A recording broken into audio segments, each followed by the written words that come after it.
Hello cinephiles, welcome to the 17th episode of the Boys comic series.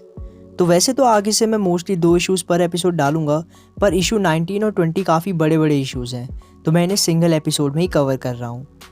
Issue 19 से start होती है I tell you no lie GI story line, जो कि issue 22 तक चलेगी। तो बिना किसी और देरी के चलिए वीडियो को स्टार्ट करते हैं। इशू स्टार्ट होता है उसी वादे को पूरा करने से जो कि लेजेंड ने ह्यूई को किया था लास्ट वॉल्यूम में, कि अगर ह्यूई ब्लार्नी को दोबारा मार देता है तो लेजेंड उसे बॉयज़ की हिस्ट्री के बारे में सब कुछ बताएगा। लेजेंड बताना स्टार्ट करता है। कहाँ से स्टार्ट करें? हाँ, चलो वर्ल्ड वॉर 2 से स्टार्ट करते हैं। तो 1945 की समर्स में हम अपने होम आइलैंड्स पे वॉर कर रहे थे और ऐसा लग रहा था कि फाइनली अब वॉर ख़त्म हो जाएगी। पर तभी पता नहीं कहाँ से हमारे जेट्स और कैरियर्स को चेंज कर दिया गया नए VAC F7U ग्रिजली से। ये नए जेट्स फास्ट थे और इनमें रेंज भी थी, पर इन्हें ज़्यादा टेस्ट किए बिना जल्दबाजी में ही आर्मी में दे दिया गया था। अगर इसे ज़्यादा तेज़ चलाया जाए तो इसका इंजन रुक जाता था और इसमें नए 60 कैलिबर गन्स लगी थी जो थोड़े टाइम में ही जाम हो जाती थी। कुल मिलाकर बात ये थी कि ये जेट्स लड़ने लायक बिल्कुल भी नहीं थे। इन जेट्स को लंबे रेंज तक उड़ा पाने के लिए इनमें हर जगह फ्यूल टैंक्स लगाए गए थे, यहाँ तक कि पायलट की सीट के नीचे भी, जो कि एक्चुअली गलत नहीं होता अगर कंपनी इसे सही से सेल्फ सीलिंग बनाकर भेजती तो, पर वो ऐसा करना बिल्कुल भूल गए और अचानक से हमारे सोल्जर्स एक आसान सी वॉर हारने की कगार पर पहुंच गए। नेवी नाराज़ थी क्योंकि अब उनके पास कोई एयर कवर नहीं था और दुश्मन हमारे कैरियर्स और ट्रूप शिप्स पर हमला कर रहे थे और पायलट्स गिड़गिड़ा रहे थे कि उन्हें उनके पुराने जेट्स वापस करे जाएं ताकि वो वॉर जीत सके। पर तभी अमेरिका ने जापान पर न्यूक्लियर बॉम्ब फेंक दिया और सब कुछ शांत हो गया। आज तुम्हें किसी भी हिस्ट्री की बुक में F7U का कोई मेंशन नहीं मिलेगा। हाँ, बस उस टाइम के कुछ सोल्जर्स कभी कभी हिस्ट्री चैनल पर आकर VAC को गाली देते हैं, पर और कुछ नहीं। VAC में C का मतलब है कंसोलिडेटेड। क्या तुम VA का मतलब बता सकते हो ह्यूई? तो ह्यूई जवाब देता है, व्हाट अमेरिकन? लेजेंड कहता है, बिल्कुल सही। और तब हमें पता चलता है कि जिन घटिया जेट्स की अभी तक बात हो रही थी वो एक्चुअली वॉट कंपनी ने ही बनाए थे। यहाँ मैं आपको ये बता दूँ कि इस टाइम तक वॉट सूप्स नहीं बनाया करते थे, बल्कि उनका काम वेपन्स बनाने का होता था।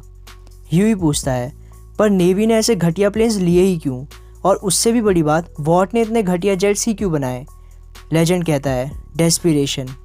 वॉट को पता था कि वॉर अब कुछ टाइम ही चलने वाली है और इस बार नेवी ने उन्हें कॉन्ट्रैक्ट दिया था और अगर इस बार वो टाइम पर डिलीवर नहीं कर पाते तो उन्हें आगे से और कोई कॉन्ट्रैक्ट नहीं मिलेगा। तो उन्होंने काम जल्दी करने के लिए कुछ टेस्ट स्किप कर दिए, कुछ टेस्ट के फेक रिजल्ट बना दिए और कैसे भी करके घटिया से जेट्स टाइम पर नेवी को पकड़ा दिए।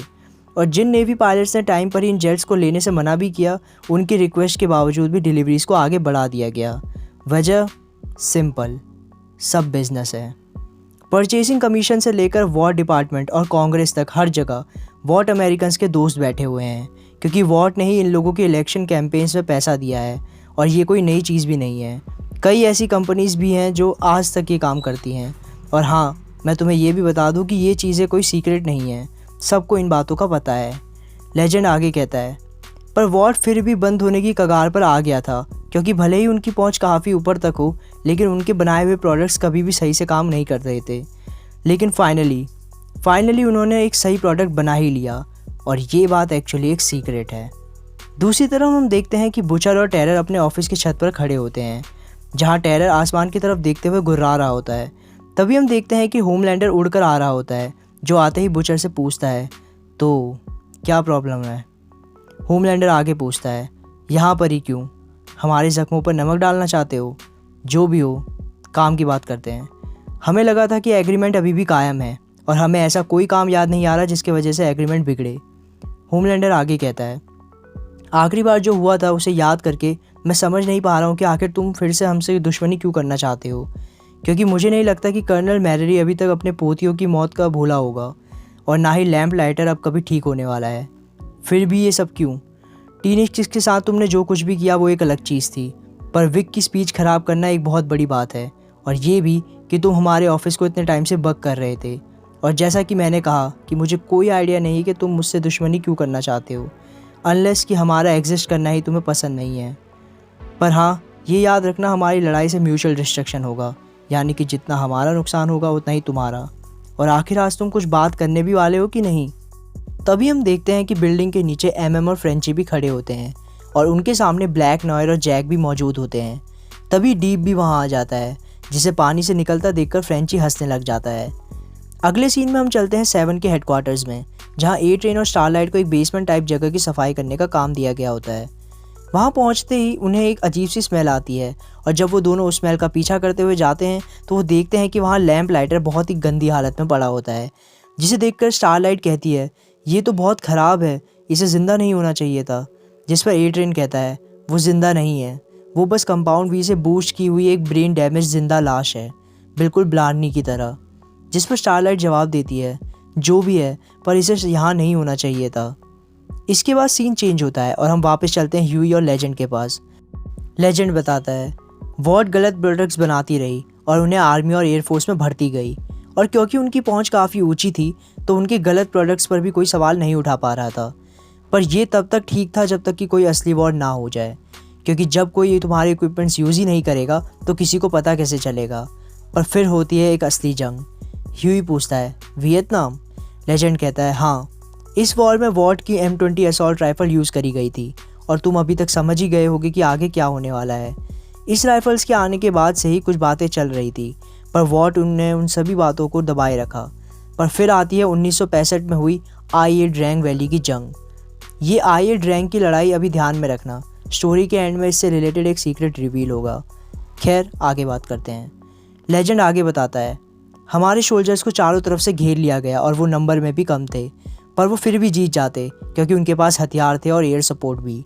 पर ऐसा कुछ भी नहीं हुआ, क्योंकि जब हफ्ते भर बाद US रिलीफ यूनिट वहाँ पहुँची तो वहाँ हमारे सोल्जर्स के कटे हुए सर उसी M20 में लगा रखे थे, जिसे वॉट ने बनाया था। ह्यूई सरप्राइज होकर कहता है, वॉट की वजह से कितने लोग मर चुके हैं? लेजेंड जवाब देता है, उन्हें फ़र्क नहीं पड़ता, उनके लिए ये सब बिजनेस है। पर वियतनाम की वॉर में जो कुछ भी हुआ वो वॉट के हिसाब से भी कुछ ज़्यादा ही हो गया था। उस टाइम के प्रेसिडेंट कैनेडी खुद वॉट के पीछे पड़ गए। वॉट पर कार्रवाई होनी स्टार्ट हुई और वियतनाम से लाइव ब्रॉडकास्ट आने के बाद तो वॉट को कोई बचा ही नहीं सकता था। फिर वॉट का नामो निशान मिट गया और कुछ सालों के लिए सब कुछ शांत हो गया।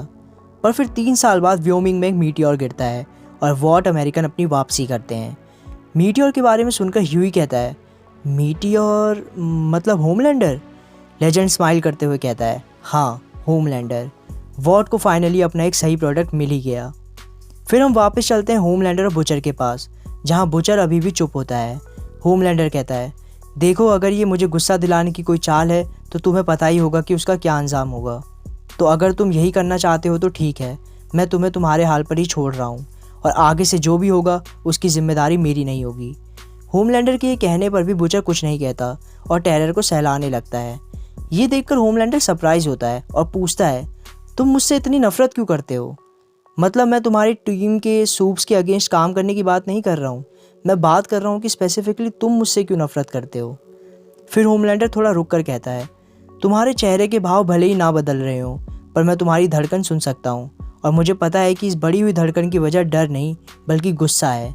एग्जैक्टली वही गुस्सा जो तुमने आखिरी बार जब हम मिले थे तब दिखाया था। होमलैंडर आगे कहता है, जहाँ तक मुझे पता है मैं तुमसे उस दिन से पहले कभी नहीं मिला था, पर फिर भी तुम्हारी दुश्मनी मुझसे पर्सनल है। क्यों?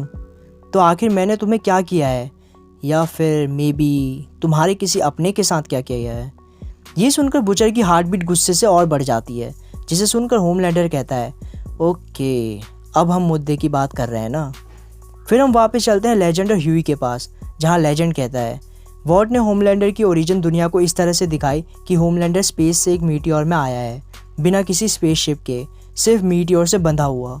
एक हफ्ते में वो एक बड़ा बच्चा बन गया और अगले हफ्ते में एक टीनेजर, और क्योंकि लोगों को ऐसा लगा कि वो स्पेस से आया है तो लोगों के लिए वो एक मिरेकल से कम नहीं था।